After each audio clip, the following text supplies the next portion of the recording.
The light sensor used in this project is the APDS9960.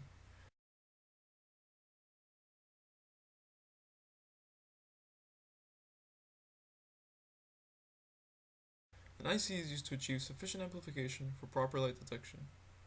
This sensor uses I2C communication to interface with the MCU for sensor readings.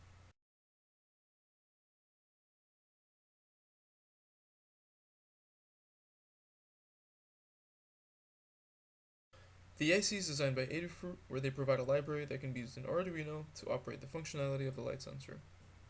Our interest is in ambient light sensing as well as color distinction.